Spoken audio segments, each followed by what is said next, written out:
All right, good afternoon, everyone. Happy November.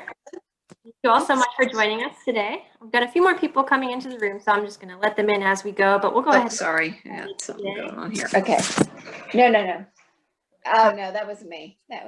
So Here? Okay. So this is our next installment of Symphonic Music Revealed. Today's discussion is rather timely as we are mere days away from the 2020 presidential election. So today we're going to be discussing the music of the presidents. So it should be a really interesting topic. Before we begin, I do have a couple of requests in an effort to decrease the noise, extraneous noise during the presentation. If you would all mute your microphones. And then if you have any questions while we're going through, feel free to add them to the chat box. At the end, we may have some time for Q&A. We can take your discussion questions then.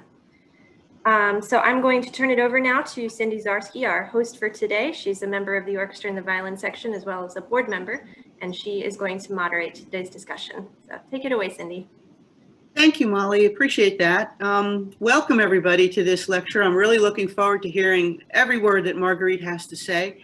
Those of you who know me might recognize that I'm rather a science geek, and I like nerdy statistics and things like that. And I found a paper in the Proceedings of the National Academy of Sciences from 2015 that was from a couple of collaborators from the University of Exeter and the Tokyo University of the Arts.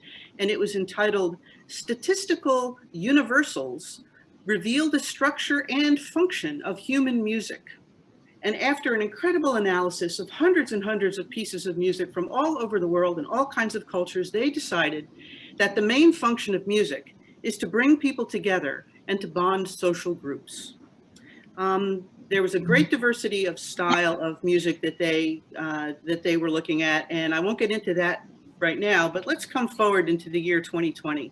It certainly has been a tumultuous, anxious year in our very precious country, from politics to pandemics, from floods to fires to storms. We really need something, I think, to bring us together, and it might not just be puppies. It might be something as wonderful as music. And considering the election in just a few days, as Molly said, we thought it would be most interesting to learn of our presidents who were musicians. They were from different parties, had different political philosophies, different personal and musical styles, and different levels of ability, but they were all unique Americans who loved music and loved our country and wanted to do the best for it. So it is my great pleasure to see on Zoom and to present our illustrious conductor, Marguerite Richardson, to enlighten us about the music of our presidents. Thank you, Marguerite. Well, thank you for that wonderful introduction. Can everyone hear me okay? Yeah, good. So, hey, welcome everyone. I don't know about anybody else. I'm looking forward to receiving less mail because much of it goes, into the recycling. But this talk, like Cindy is saying, is really just about sort of remembering that so many people in politics, and in my looking out or looking into this, there are so many people involved, not just presidents, but who have that musical background. And I think that anytime we can balance our left and right brains, that's actually a good thing. So let's just jump in with the presidents. I would feel remiss, now this is because I'm a teacher who gets in trouble, or my students get in trouble if they only use Wikipedia.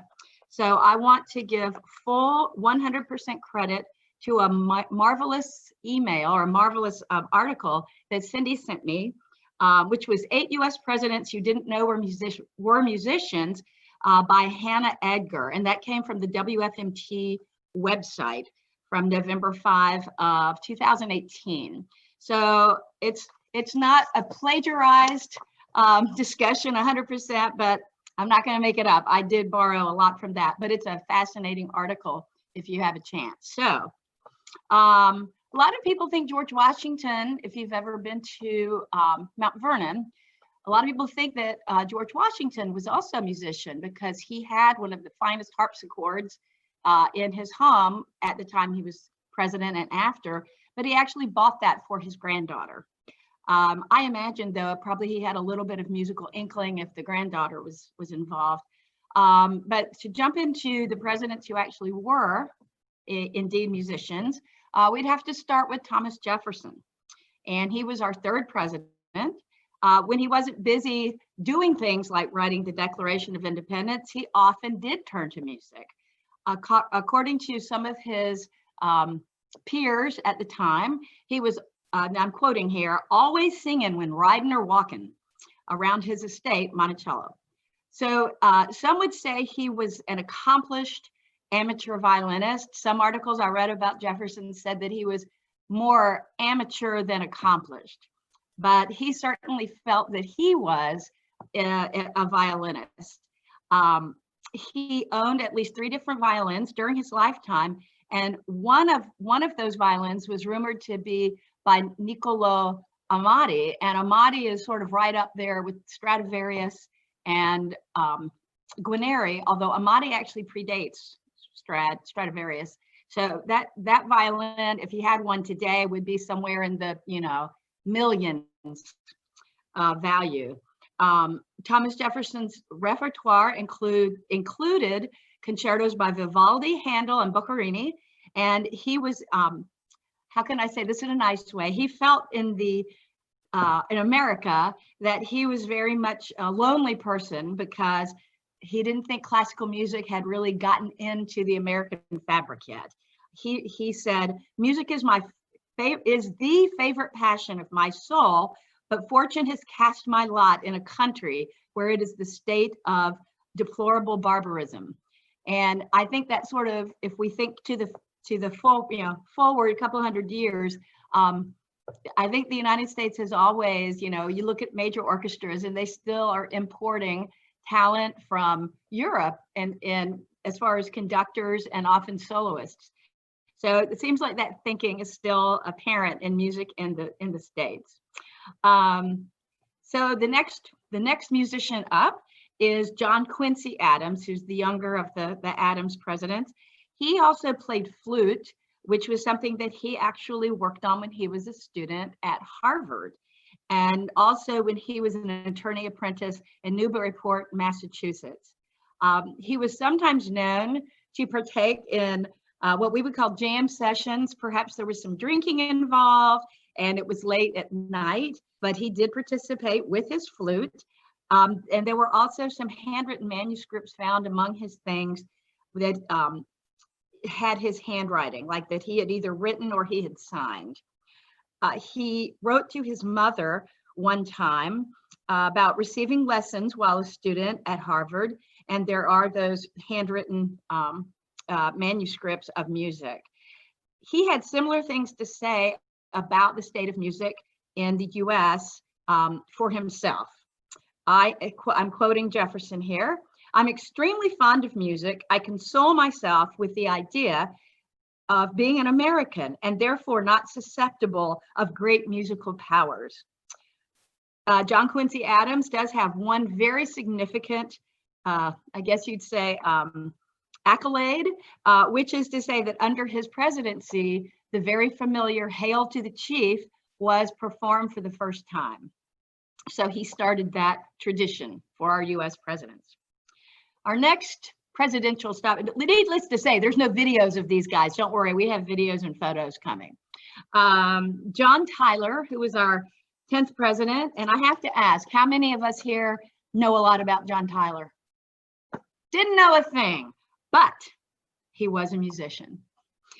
So he's kind of gone down in history as forgettable, which is to say, yeah, none of us really remembers him, but as a young man, he was very accomplished as a musician and actually wanted and considered a career as a concert violinist. As it's often the case, though, he was encouraged by his father instead to study to be a lawyer and to work with his father. So later in life, when he had guests, and I assume after he was president, he probably had quite a few guests, he would actually entertain his guests by playing duets with his wife, Julia, who was also a musician. She was a guitarist. So maybe not the accompanying or duet instrument most of us think of.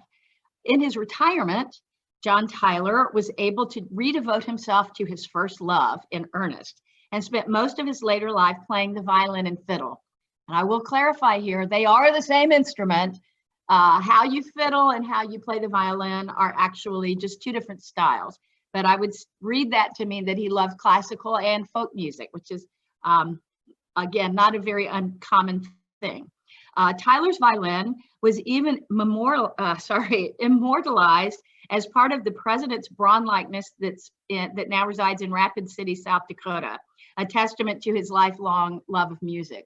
So, often when they do a statue, it's on a horse or something, something that that person is associated with. And I think it's pretty cool that he was associated into perpetuity with a violin. Our next president was not the next president, but our next musician. There's a bit of a gap from 10 to 29, Warren G. Harding. The article I read said something about with a legacy marred by a variety of scandals. So of course I had to look up what the scandals were. So the scandals aren't terribly PG. We'll just say that Warren Harding did have a real good time, I guess, but he got caught. So he had, yes, many sort of maybe not the best kinds of things to participate in. And although he died while in office, there was actually rumors that his wife poisoned him. I can't say it's true. I'm just, throwing those little rumors in. Who knows if they're true or not. So he wasn't really all that lovable, especially after he passed away. Many of his scandals came out. He was known, however, to be able to play instruments and carry a tune. He claimed at one point that he played every instrument but the slide trombone and the E-flat cornet. And he did use his musical knowledge to form a band, like a concert band or cornet band, the Citizens Cornet Band, which played at both Democratic and Republican Party rallies. As a gimmick, he even played tuba at his 1920 Democrat convention to celebrate his own nomination. Up to this point, I think maybe these presidents weren't always as associated with their music. But once we get to Harry Truman, the 33rd president, we see someone who really used the music as part of their identity, even when they were president. So Truman is another one of those who really wanted to be a musician. He said he would have pursued his dream of being a concert pianist rather than a politician. And when he was a kid, he would get up at 5 a.m. in order to get in a few hours of practice before he went to school. Unfortunately, he quit at the age of 15 because he told his mom that he thought he would never be good enough to play the piano professionally. As a president, he apparently always had a piano by his desk and a radio by his bed, so he could always hear music and listen to it and participate for himself. And he never walked by a piano without playing a tune. Being married to a pianist, I can say that's just in pianist's genes or something, because my husband, pianist, does the same thing. Can't pass one without at least playing a note, and that included Liszt piano at the Louvre in Paris. Some of his favorite compositions, this would be Harry Truman, some of his favorite compositions were Chopin's A-flat waltz, the Mozart piano sonata in A major, Beethoven's piano concerto number 4 in G, which coincidentally is my favorite piano concerto, and Johann Strauss's Blue Danube waltz. He was also fond of Debussy and Gershwin. So Molly, do you have the two photos by any chance? This was the way that his piano, how would you say it? That's how he got most famous as being a pianist. And if you're wondering, yes, that is Lauren Bacall sort of draped across his piano, which he seems to be enjoying having Lauren Bacall there. And then after that, we have one which makes me sad when I say names like this and my students look at me like, who are you talking about? But many of us here may recognize Jack Benny, who was obviously a violinist, but also a comedian. And he often used his violin as part of his comedy routine. But there's just something really, to me, very special about this photograph of Jack Benny, who was actually a very good violinist, even though his persona in comedy was that he was a very bad violinist. but he was. You can look at the way he's holding his instrument and obviously playing in the high positions. But so I guess you can take away from this that he wanted to be known as a pianist while he was still president. And while we're on the presidents that want to be known as pianists, we would have to skip next to Richard Nixon. Nixon, I think many of us know, was a pianist. He was known obviously for a lot of other things, but the most noteworthy thing was really his musical talent. Nixon himself studied piano from the age of first grade, so 6 years old, through college. So he actually was really studying, and he was from a musical family. Both his aunt and uncle were pianists, and they served as his first teachers. Nixon performed everywhere from the Grand Ole Opry, you can look it up, there are some videos online, to the Tonight Show, which was at that time with host Jack Paar. He even composed piano concertos, multiple, but his concerto number 1 was performed on March 8th, 1963 on the Tonight Show with Jack Paar. In his memoirs, Nixon said, "Playing the piano is a way of expressing oneself that is perhaps even more fulfilling than writing or speaking. I think that to create great music is one of the highest aspirations man can set for himself." So I thought it might be a little fun to take a look at that broadcast from March 8th. I will say the quality of the video is not what many of us are used to, but I think it's something that you get a little kick out of watching. So Molly, I believe, is pulling up the video. Good, perfect.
Uh-oh. The sound stopped. Yeah, I'm not sure. Sorry about that. That's okay. The sound went away. But I think, especially those of you, I know so many people on this meeting today, on this presentation, play piano. And I think if you look at his hands, you can definitely see that he knew what he was doing as a pianist. So next we move to our 42nd president, who would have been Bill Clinton. And I think probably Bill Clinton, of anybody that you would say just generally, well, who was the president that was a musician? I think Bill Clinton's one of the ones who comes to your mind first, because he was very visual about it. He was very, once it was discovered that he played saxophone, there were so many different occasions where he did perform. And like some of our other presidents, he really wanted a career in music before he switched to politics. When he was a student, he sang in his school choir and practiced the saxophone as many as 4 hours a day, winning first chair in the Arkansas State Band.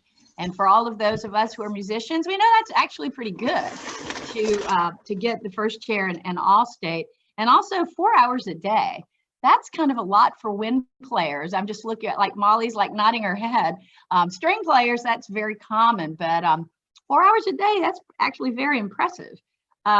Echoing Harry Truman, he did stop short of the professional career in music, explaining, "I loved music and thought I could be very good, but I knew I would never be John Coltrane or Stan Getz."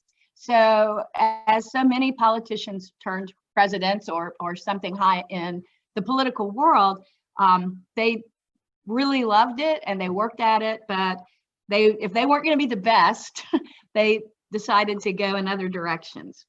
Clinton made his national debut during the 1992 presidential campaign playing Heartbreak Hotel on the Arsenio Hall show. Some of us may remember Arsenio Hall. He was a very, very funny comedian. Clinton's musical talents are more than just fun bits of presidential trivia, because the political analysts out there felt that his talent proved very politically advantageous when in the 1992 election cycle, he actually, did a lot of these performances on saxophone and was able to gain a lot of traction, particularly with the younger and less likely to vote voters. And sort of ironically, he played at his own inauguration in 1993. So this is, I don't believe this is Heartbreak Hotel. I think a few of us may recognize the tune that's on this video. Yeah, this one's, I think, pretty iconic. I had seen this one actually before this one was recommended. So Molly, if you wouldn't mind, roll film.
Waiting for a cadence.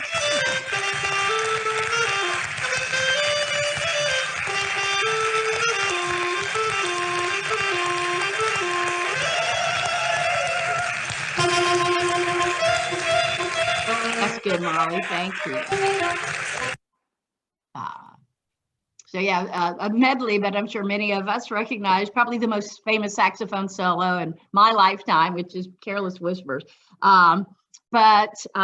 One thing I found interesting about that presentation is he was pretty much playing by himself. And when we think back to the Truman, the Richard Nixon presentation, right before the video started, there was a long conversation between Jack Parr and Richard Nixon before he actually performed. And at one point in there, Jack Parr makes a comment about, the fact that they're doing this concerto. And he said, yeah, the hiring all these violinists costs so much.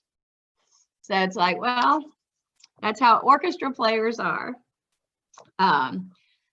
So our next president is a very recent president, our 44th president, Barack Obama. And although he was not an instrumentalist, he is, in fact, known for his singing. He's been known to sing in public, crooning lines from Al Green's Let's Stay Together and joining B.B. King in a rendition of Sweet Home Chicago. More recently, he shared an emotional performance of Amazing Grace at the memorial service for the Reverend Clementis C. Pinckney, who was tragically killed in the June 17th, 2015 church shooting in Charleston, South Carolina. The former president has even shared his summer Spotify playlist, which includes selections by John Coltrane, Nina Simone, the Rolling Stones, and Beyonce. So I think he's definitely a follower of music, but also a participant in that he likes to sing. So we have a little video from the service. And I think the singing takes the other folks that are there a little by surprise, but I think he kind of segues into it very nicely. So Molly, if you would, again, roll our video. Amazing grace, how sweet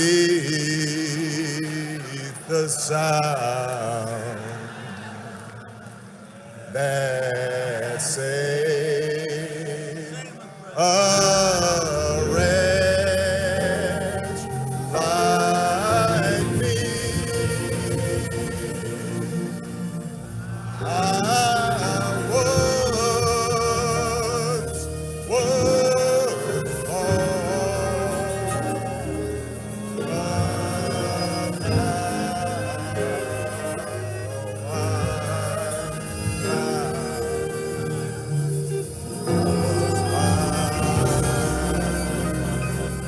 but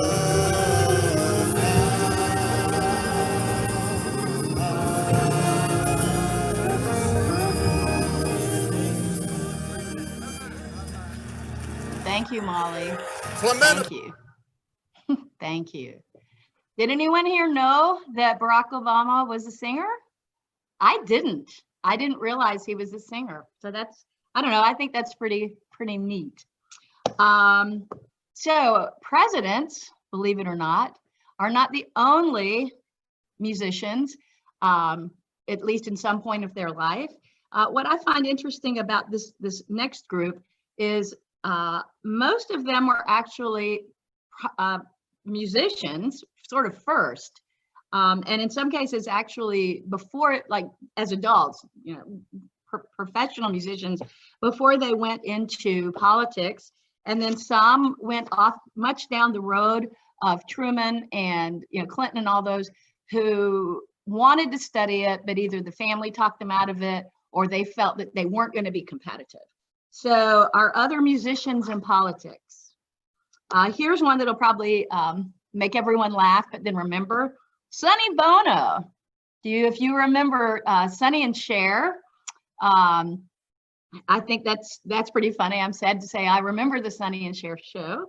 But so Sonny Bono was actually, he dabbled in some acting and he was a comedian. He was sort of the gag guy to Cher's straight man, I guess you'd say.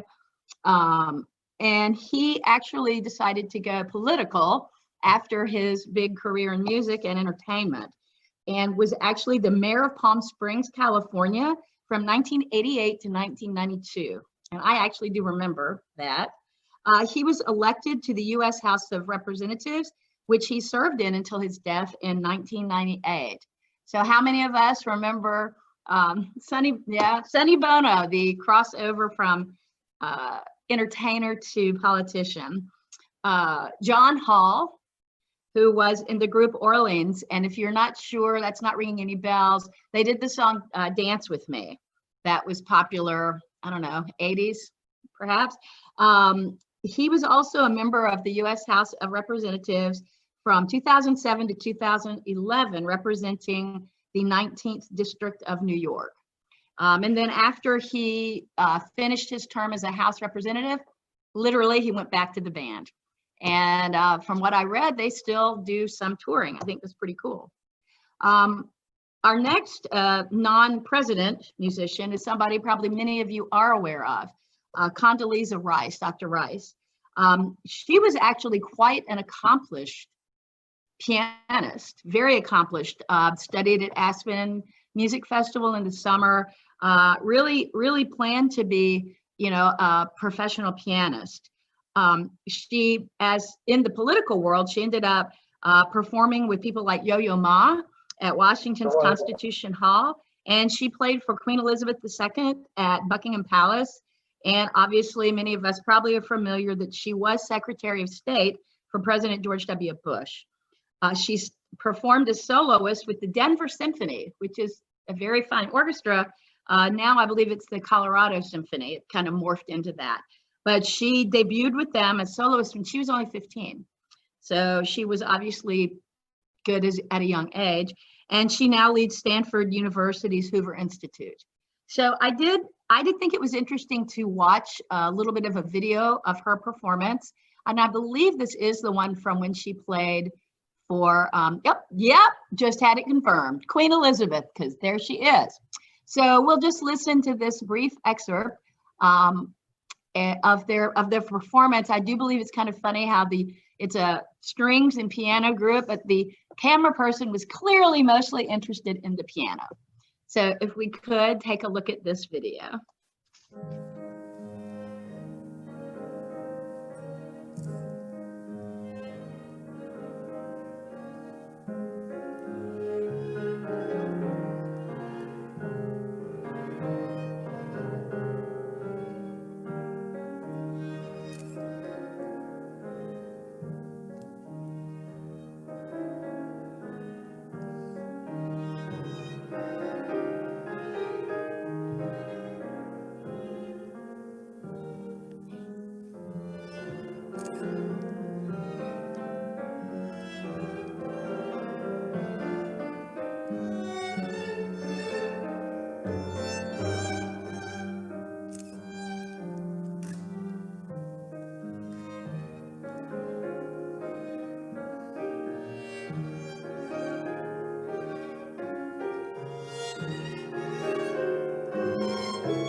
Thank you. Thank you, Molly. Again, you can watch your hands and you can see that she's very well trained. What's amazing to me is that all of our president pianists kept their skills up. They all played. You can find several videos of Truman. You can find many of Nixon. And certainly there are many. There's the very famous one where she is playing with Yo-Yo Ma. So I just find it fascinating. Like, when did they have time to practice? It's hard to find time when you're, I guess, Secretary of State, but she clearly did. Speaking of Secretary of State, how many of you knew that John Kerry, a former presidential candidate, was also a musician who played bass in a group called John Kerry and the Electors? I think in the early days, they were known as simply the Electors, but they did get together in 1960 at St. Paul's School in Concord, New Hampshire, and they did raise the money. It was a whole $1,000 to record their first, and I guess sadly for them, only album in 1961. Kerry was in the band as the bass player. So even though I don't have a video for you, we have a little audio excerpt, and I guess you can sort of see their logo. So there they are, the Electors. So let's have just a little listen, and there are a couple bass solos you can hear, then that's John Kerry playing.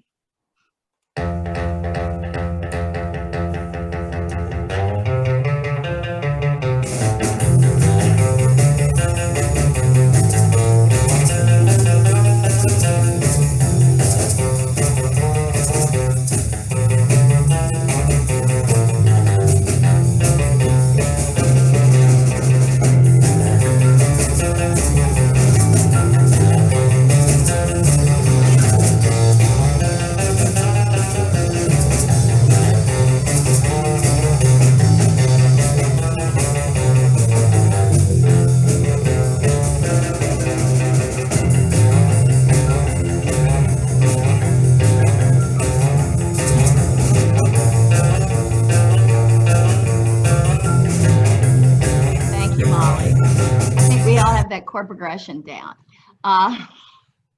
So that may also be why they only did one album. But it's a whole album. You can listen to every song, and I didn't listen to every one of them to see if that was sort of their chords that they used. But hey, they did it, and they got at least an album put out there.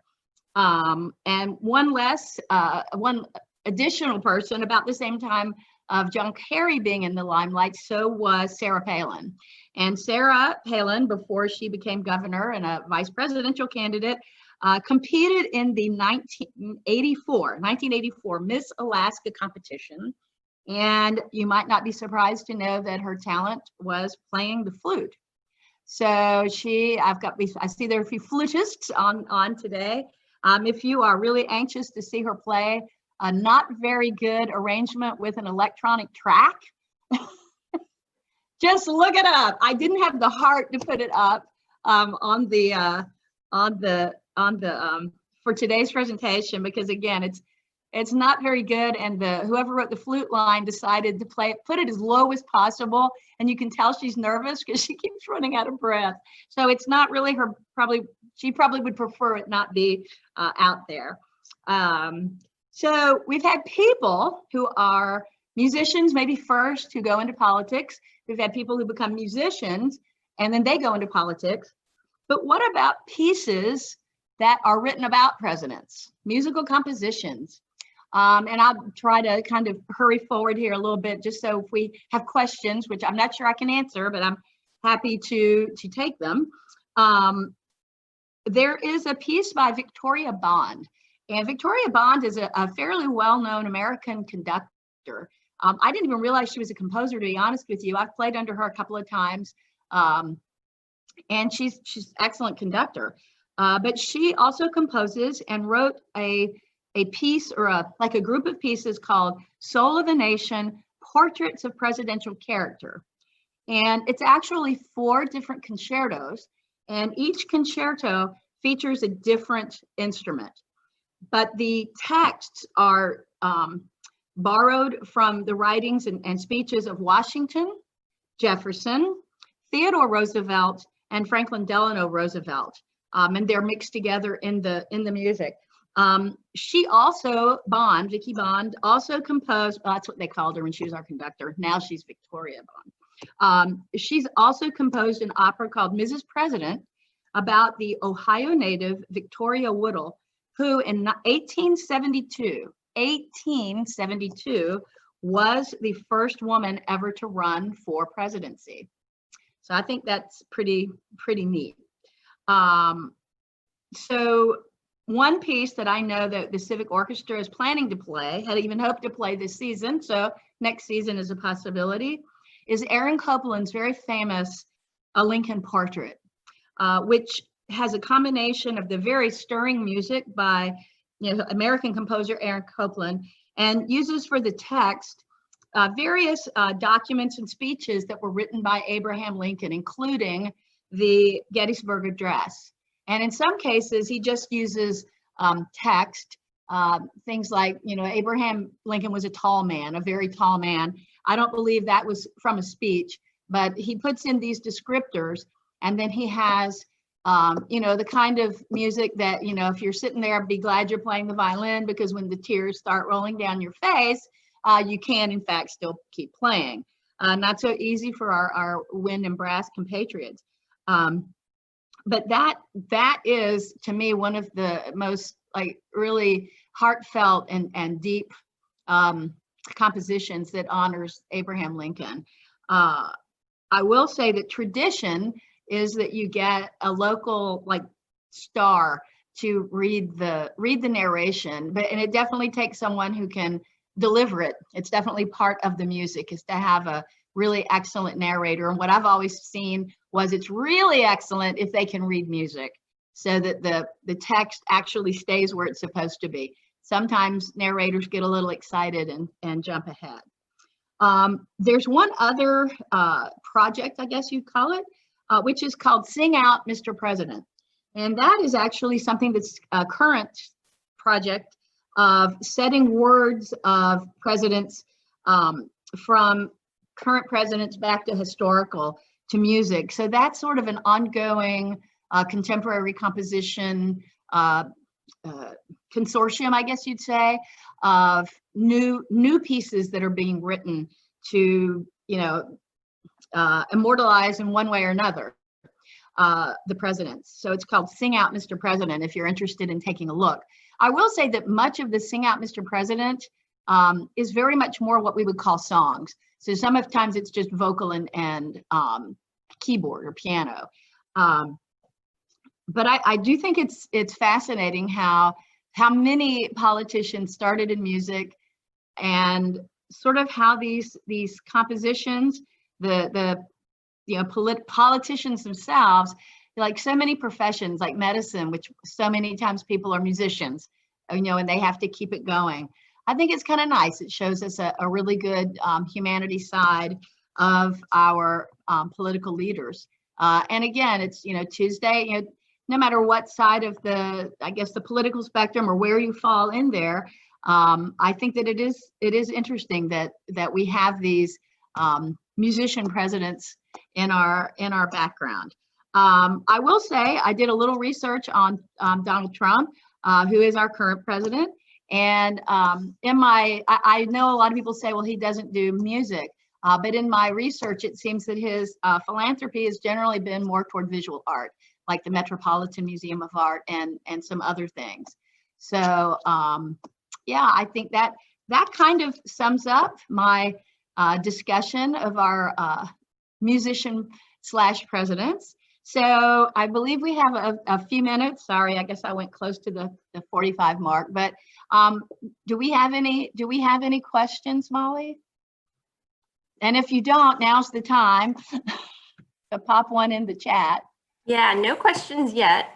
So we'll give anybody the opportunity if you want to type a question in, but I did want to draw everyone's attention to the chat box where we have a link to a Survey Monkey. So if you wouldn't mind, grab that link today and take the, give us some feedback on that. It's only a couple questions, but it'll really help with our grants. So that's up there in the chat if you can grab it.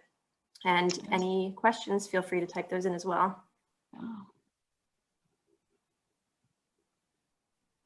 Well, as I said, I will say that very soon, hopefully in our next season, after we're allowed to kind of come back and play together with the health situation, the Lincoln Portrait is definitely one that if you don't know it, please listen. And if you do know it, you know what I'm talking about, because it's really a significant piece. It would be beautiful even without the narration, but I would say that the narration sort of takes it to a higher level, to a different level, really transcends what's already there. Marguerite and Cindy, do you have a favorite version of the performance of the Lincoln Portrait? I don't, because it's a piece I've played so many times. It's not something that I would necessarily choose to listen to. I guess that's a bad way of putting it. I have had times when the speaker was really, really, really good. And I will say that makes a huge difference for the audience when there is one, and for the players. And I've also had many speakers who, like I say, didn't really read music, and they were depending on the conductor kind of pointing. And oftentimes the speaker will get nervous and they see the conductor give a cue and they're just sure that cue is for them. And then the music and the I do remember Fabio Michetti one time having to try to stop the speaker before they, because they had gotten several vignettes, I guess you'd say, ahead of the music. And there's really nothing you can do, like time out, wait, raise a white flag or something of surrender. There's not a lot you can do about that. But I think that, isn't YouTube an amazing thing? Yes. You can just put it in, and you could look through and see if there's a favorite actor who has done a narration of it. And of course, you may not find as many as you want. YouTube is very picky about local orchestras putting things, especially that piece, which is not in public domain. So it might be not as easy to find as, say, Beethoven's Fifth Symphony. You're going to find way more performances. But for the people that have gotten the permissions to put it on Facebook or on YouTube, rather, I say, definitely listen to it. It's very, very stirring. And, years before, Beethoven did a piece called Wellington's Victory, almost identical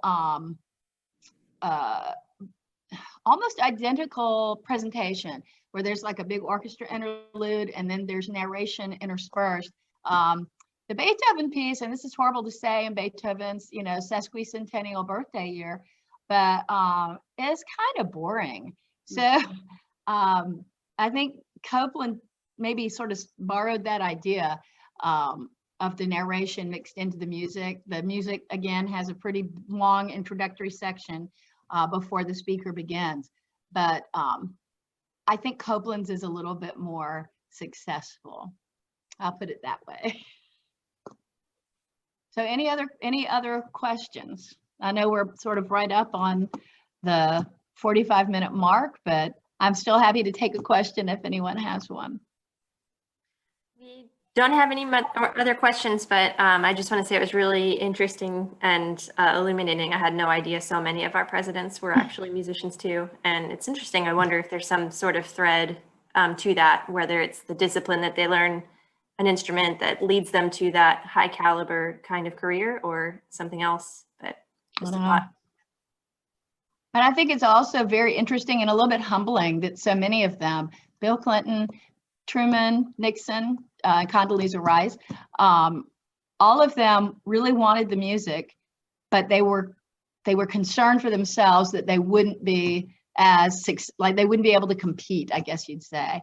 And I think for a musician and a musician's ego, sometimes that takes a lot of strength of character to really, know that you want to, even though you really love it, you want to do other things. But I tell this to my students who aren't majoring in music, but are double majoring or majoring in engineering or nursing or whatever else they're in, is it's amazing how many will keep that music going.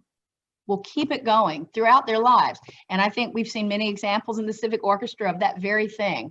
Maybe they wanted to do it, or maybe they even tried, to do it and maybe then took a different path. But it's like it haunts you. You can't let it go. So I think to see, we're actually a lot like the presidents, many of us. We see that it's something that we really want to do, and we find a way to keep it in our lives, just like some of these presidents did. So one of these days when our Civic Orchestra is meeting again, I hope that now not all the membership is going to rush into politics, because it would take time away from your practice. But I think that's, it's something about music that just sticks in your life. Well, Marguerite, thank you so much for this very interesting, 45 minutes goes by so fast. I know. You've given me a lot of ideas this week, because I'm not going to listen to the news. I'm going to put a song in my heart, because when I have a song in my heart, I have love and patience for everybody. So thank you for helping me with that. Absolutely. Play that Lincoln Portrait a few thousand times this week. It'll make everyone feel good. And thank you, Molly, for coordinating all of this. And thank you, everyone, for tuning in on this lovely Sunday afternoon. Time to start happy hour now. And get out your warm woolies, because it's going to be cold tomorrow. Cold by Jacksonville standards. Yay! 49 degrees tomorrow night. Get out those fire pits, everyone, for the 1 or 2 days of winter. Yeah. Finally get some Michigan weather in here. Yes, Well, absolutely. I miss seeing you all. I really do. Miss you guys. I know. Likewise. Right back at you. It's good to see everyone's faces. Yeah. Well, thank you. And don't forget to do your surveys. Already Thank done. you. I've got a couple in the chat already, so thank you everyone for filling that out. Excellent. Thanks, everyone. Take care now. Okay. Thank you. Bye. Thanks. Bye-bye. Bye.